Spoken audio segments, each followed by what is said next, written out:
Okay, I'm gonna try something a little bit different today. Today I'll be reviewing Gojira 1954. And Gojira 1954. By the way, Godzilla in this, I'll be calling Gojira for the entire video. Because, well, he's known as Gojira in the film. Okay? I just want to put that out there. I'm not talking about an entirely different creature when I say Gojira. Alright, let's begin. By the way, these are the things that I'll be reviewing next, so... Cha-cha! Okay, so... For the film, we start out on it with a boat. Well, we actually start out with opening title screen, the credits, that kind of stuff. But for the movie, we start off with some people fishing on a fishing boat. Some people fishing on a fishing boat when a bright light appears and sinks the boat. But not before the people send out an SOS. When the SOS is sent out, they go and search for the creature that on the Ohoto Island, I can't pronounce it, known as Gojira, and that's what they call it. They see it on Ohoto Island, or whatever it's called, and the people are put into a mass panic. They're freaking out because they don't know what it is, until the doctor from the expedition comes up and says that it's a Jurassic creature that was enhanced by radiation from a nuclear bomb testing. Okay? If you can't hear me, please put that in the comments also. So, after being awoken, he was mad. So, yeah, that's kind of it. And so, the military comes up with every single way to make sure that, a lot of ways to make sure that Godzilla does not come on shore, but surely he does, and he wreaks havoc. The military then creates a electrical 50,000 volt barrier along with an entire artillery. This does not work. Godzilla comes aboard and starts destroying everything. Then, as a last hope, Dr. Shirsazawa has to step in, and with a creation that he did not want anybody to know about, called the Oxygen Destroyer.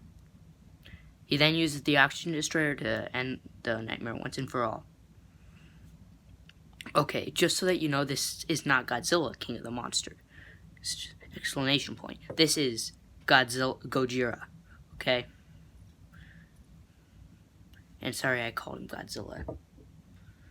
You know what, I take that back from before. Gojira, Godzilla, whatever. But the thing about this is, it is super dark. And I mean super dark. Okay? So, and when I say dark, here's something to sum this up perfectly. A woman is telling her children that they're going to be with their father in heaven soon. Okay? You got that in your head? Great. That's how dark it is. Okay.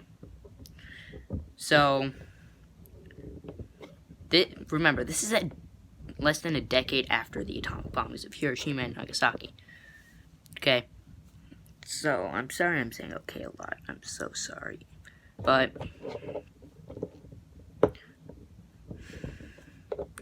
let me just tell you, I give it a 4 out of 5 star rating. I'm being honest with this. I'm not being biased as the first Godzilla film or anything. I'm just flat out saying I give it a 4 out of 5 star rating. And the reason I give it 4 out of 5 is because of the way the Oxygen Destroyer works and the acting. The acting wasn't very good. Whoopsie. The acting was not very good at all, by a long shot. Honestly, I think that some of the King Kong acting was better than this.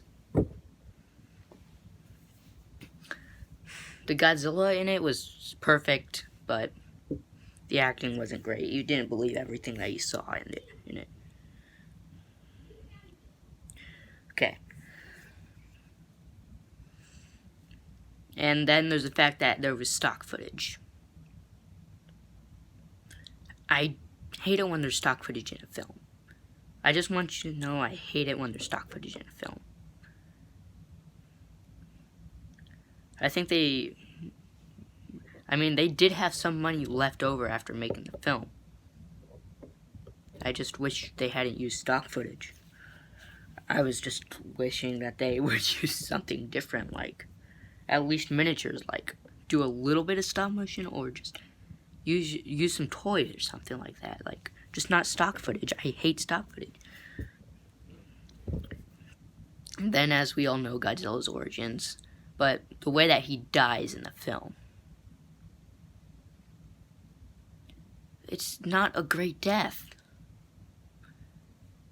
And the oxygen destroyer, it doesn't make sense. Okay. Hydrogen and oxygen are what's in water. Once oxygen is released, then the hydrogen is released. Everything in that area would have boiled into nothing. And it would have lowered the sea level a lot. Yet Godzilla still would have survived for an oxygen destroyer, because he'd still be able to breathe the air outside of the water. It wouldn't do what it said it did. Like, an oxygen destroyer wouldn't do that. It doesn't make sense. You can contradict me on that. You can tell me the science behind the oxygen destroyer. I'm just standing by my word until I hear a great explanation. Well, I'm sorry about that, but I have to give it 4 out of 5. But that's a pretty high 4, like 4.5, if I was doing half stars. But 5. But 5, no. Okay. Well, anyway, that's my review of it. By the way, the soundtrack is great. Have I said anything great yet? Yeah, I have. But for the first Godzilla film, this is the Godzilla film that is most like, where the Godzilla is most like Godzilla. This is the best you get out of Godzilla being Godzilla. This is Godzilla. By the way, you may see a few other films that are in the Godzilla franchise that are higher than this. That's because I think they're better movies. Personally, I think they're better movies. I'm treating them as their own individual film, by the way. So I'm not treating it as sequels and stuff like that. I'm treating it as its own individual film.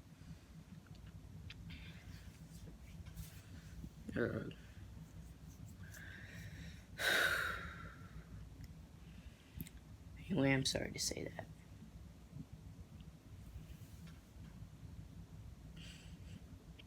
that.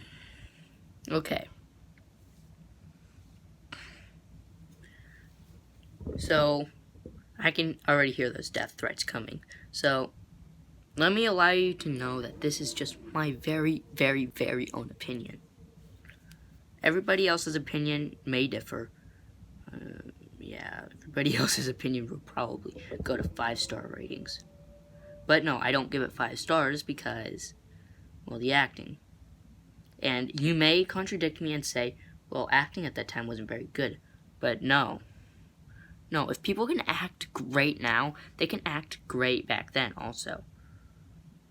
Like, they were around people a lot more back then also.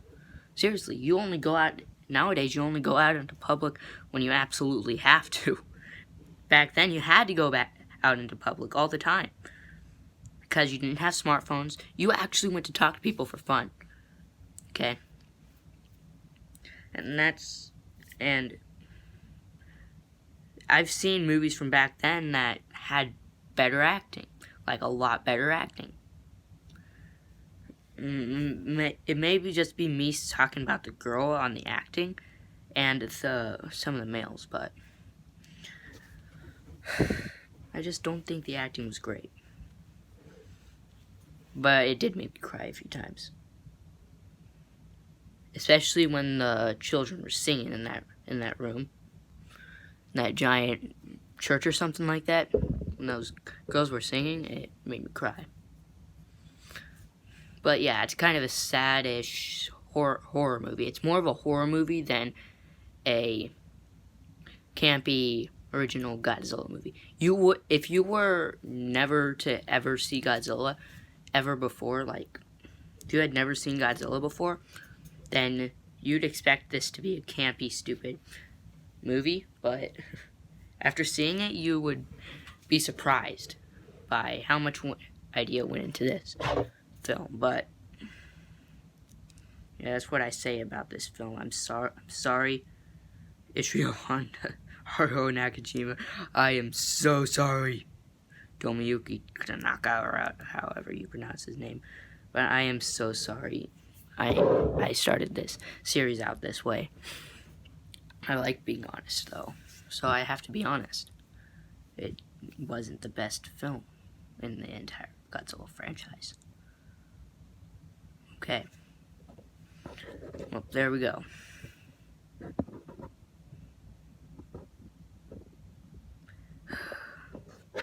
Have a great day.